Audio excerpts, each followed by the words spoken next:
Now it came to pass, in the 14th year of King Hezekiah, that Sennacherib, king of Assyria, came up against all the fortified cities of Judah and took them. Then the king of Assyria sent the Rabshakeh with a great army from Lachish to King Hezekiah at Jerusalem.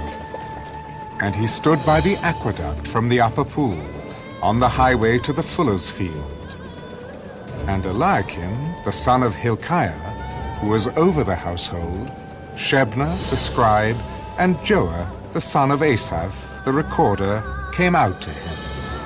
Then the Rabshakeh said to them, Say now to Hezekiah, Thus says the great king, the king of Assyria, What confidence is this in which you trust? I say you speak of having plans and power for war, but they are mere words. Now in whom do you trust that you rebel against me?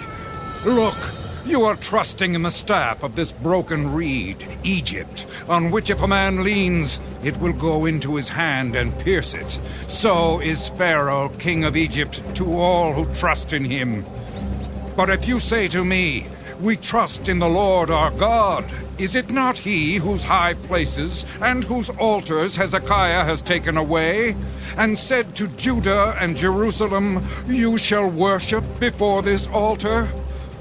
Now, therefore, I urge you, give a pledge to my master, the king of Assyria, and I will give you 2,000 horses, if you are able on your part to put riders on them.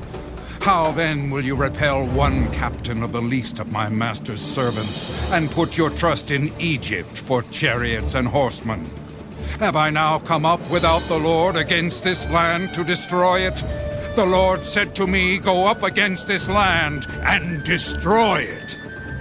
And Eliakim, Shebna, and Joah said to the Rabshakeh, Please speak to your servants in Aramaic, for we understand it. And do not speak to us in Hebrew in the hearing of the people who are on the wall. But the Rabshakeh said, Has my master sent me to your master and to you to speak these words, and not to the men who sit on the wall, who will eat and drink their own waste with you? Then the Rabshakeh stood and called out with a loud voice in Hebrew, Hear the words of the great king, the king of Assyria. Thus says the king, Do not let Hezekiah deceive you, for he will not be able to deliver you. Nor let Hezekiah make you trust in the Lord, saying, The Lord will surely deliver us. This city will not be given into the hand of the king of Assyria. Do not listen to Hezekiah, for thus says the king of Assyria, Make peace with me by a present, and come out to me.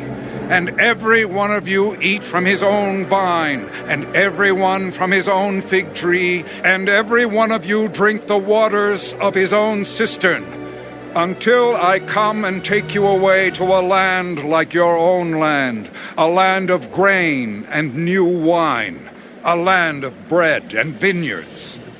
Beware lest Hezekiah persuade you, saying, The Lord will deliver us. Has any one of the gods of the nations delivered its land from the hand of the king of Assyria? Where are the gods of Hamath and Arpad? Where are the gods of Sepharvaim? Indeed, have they delivered Samaria from my hand? Who among all the gods of these lands have delivered their countries from my hand, that the Lord should deliver Jerusalem from my hand?